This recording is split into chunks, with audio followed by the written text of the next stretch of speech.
పునరావృతం ప్రతిసారి ఏదైతే ఢిల్లీలో ఉన్నటువంటి కాంగ్రెస్ ప్రభుత్వం మన ఆశలను నీరుగార్చి ప్రతిసారి ఉద్యమాన్ని నీరుగార్చినటువంటి తరుణంలో మన పెద్దలు మన తెలంగాణ రాష్ట్ర ప్రథమ ముఖ్యమంత్రి తొలి ముఖ్యమంత్రి అయినటువంటి గౌరవనీయులు కేసీఆర్ గారు ఏదైతే నవంబర్ 29 రోజున కేసీఆర్ సచ్చుడో తెలంగాణ వచ్చుడో అనే నినాదంతో ఆమరణ నిరాహార దీక్షకు పూనుకున్నాడో ఆ రోజు నుంచి తను అరెస్ట్ అయి హాస్పిటల్లో కూడా ఉండి 11 రోజుల పాటు ఆమరణ నిరాహార దీక్ష సాగించి ఏదైతే ఢిల్లీ పీఠాన్ని ఢిల్లీ మెడలు వంచి తెలంగాణ రాష్ట్ర ఏర్పాటుకు తొలి అడుగు పడినటువంటి ఈ రోజుని మనము మన తెలుగు ప్రజలందరూ ఏ విధంగా అయితే చెడుపై మంచి సాధించిన విధంగా మనం ఏ విధంగా అయితే విజయదశమి చేసుకుంటామో ఏ విధంగా అయితే దీపావళి చేసుకుంటామో అదేవిధంగా విజయ్ దివస్ని తెలంగాణ రాష్ట్రం ఉన్నన్ని రోజులు మన భారతదేశ చరిత్రలో తెలంగాణ రాష్ట్రం ఉన్నన్ని రోజులు ఈ విజయ్ దివస్ మన కేసీఆర్ గారి పేరు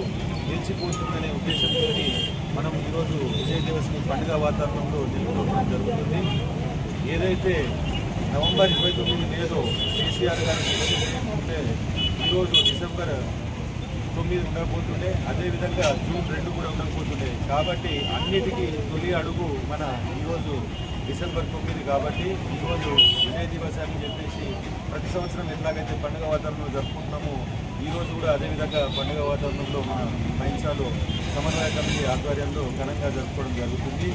ఇది మనం కాంగ్రెస్ చేస్తున్న మనం 10 సంవత్సరాలు ఏదైతే ఇష్టపడి తెచ్చి కష్టపడి కొట్లాడి తెచ్చుకున్నటువంటి తెలంగాణ రాష్ట్రాన్ని 10 సంవత్సరాలు ఏదైతే సురక్షంగా మన పెద్దలు కేసీఆర్ గారు పరిపాలించారో దానికి వ్యతిరేకమైనటువంటి కార్యకలాపాలు చేసుకుంటూ ప్రగల్భాలు పలుకుతూ అభివృద్ధి పథంలో ఉన్నటువంటి రాష్ట్రాన్ని అట్టడుగు అధోపాతానికి తొక్కుతున్నటువంటి కాంగ్రెస్కి ఖచ్చితంగా ఈ విజయ్ దివస్ సందర్భంగా ప్రజలందరికీ మాట ఇస్తున్నాము. ఖచ్చితంగా వాళ్ళకి గుణపాఠం నేర్పిస్తాము. అదేవిధంగా వారు ఇదే విధమైన పరిపాలన కొనసాగిస్తే ఖచ్చితంగా క్షేత్రస్థాయిలో ఉన్నటువంటి ప్రజలు వారికి స్థానిక సంస్థల ఎలక్షన్లో ఖచ్చితంగా బుద్ధి చెప్తారు. కాబట్టి కాంగ్రెస్ పరిపాలన ఎంతైనా మార్చుకోవాల్సిన అవసరం ఉందని ఈ సందర్భంగా తెలియజేసుకుంటూ జై తెలంగాణ. సందర్భంగా అంబేద్కర్ గారికి పూలమాల వేసి తెలంగాణ తల్లి తీరానికి పాలాభిషేకం చేసి అదే తెలంగాణ ఇచ్చిన బాపు మన మొట్టమొదటి ముఖ్యమంత్రి కేసీఆర్ గారికి కూడా పాలాభిషేకం చేయాల్సి వచ్చింది. ఎందుకంటే ఆ రోజు జీవితాంత బ్రహ్మచారిగా ఉన్న జయశంకర్ సారే నమ్మి ఉద్యమము చేసి కేసీఆర్ తెలంగాణ సాధించగలుగుతున్న నమ్మకంతో జయశంకర్ సార్ ఆ రోజు ఒప్పుకున్నాడు. ఆ రోజు కేసీఆర్ గారి చేతులు పెట్టిన తర్వాత తెలంగాణ కొరకు అమర నిరాహార దీక్ష చేసి చావు నోట్లో తలపెట్టి ఈ రోజు డిసెంబర్ 9వ తారీఖు నాడు కేంద్ర ప్రభుత్వాలు దిగొచ్చి భయపడి కేసీఆర్ చచ్చితే మొత్తం తెలంగాణ అగ్గికుంఠమైతుందని చెప్పి ఆలోచన భయంతో వాళ్ళు చిదంబరం గారు ఆ రోజు తెలంగాణ ప్రకటించడం జరిగింది. ఈ రోజు ఆయుధం రెడీమేడ్ గా తయారు చేసిన బంగారు తెలంగాణ మీద కూర్చున్న కాంగ్రెస్ నా కొడుకులు బీజేపీ పెద్దమ్మలు వాళ్ళు తెలంగాణ గురించి ఏ రోజు కూడా జై తెలంగాణ అనే నిదానం కూడా ఎవరు చేయలే.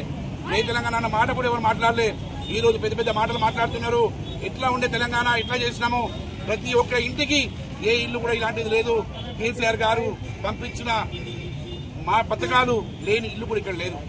కాంగ్రెస్ వాళ్ళు ఆయుధంగా వచ్చి ఇక్కడ కూర్చొని తెలంగాణలో వాళ్ళు భాగస్వాములు కాకుండా కూడా అబద్దాలు చెప్పి ప్రజలని తప్పుదో పట్టేయడానికి ప్రయత్నం చేస్తున్నారు. ఏది ఏమైనా చరిత్ర జయశంకర్ సార్ లాంటి వాడే కేసీఆర్ నమ్మినప్పుడు ఈ రోజు ప్రజలందరూ కేసీఆర్ గారే తెలంగాణ ఉద్యమంలో ముందుండి నడిపించి తెలంగాణ సాధించుకున్న సంగతి మొత్తం యావత్ భారతదేశానికి తెలుసని చెప్పేసి ఈ సందర్భంగా చెప్పుకుంటూ ఈ రోజు ప్రతిసారి మాదిరిగానే ఈ రోజు కూడా ఏదైతే విజయ్ దివస్ ప్రోగ్రామ్ ను మన బైన్సా ప్రాంతంలో చేసుకుని గవర్నమెంట్ హాస్పిటల్ పాల కార్యక్రమం చేసుకున్నందుకు టీఆర్ఎస్ పార్టీ ప్రజలకి తెలంగాణ ప్రజలందరికీ మా తరఫున హృదయపూర్వక నమస్కారాలు తెలియజేసుకుంటూ కేటీఆర్ గారు చెప్పిన విధంగానే తప్పకుండా ఈ ప్రోగ్రాంలో తెలంగాణ వైడ్ అందరూ అంతరంగ భాగంగా చేసుకుంటారు. అందులో భాగంగానే బైన్సా ప్రాంతం కూడా చేసుకున్నందుకు ధన్యవాదాలు. జై హింద్, జై తెలంగాణ, జై కేసీఆర్.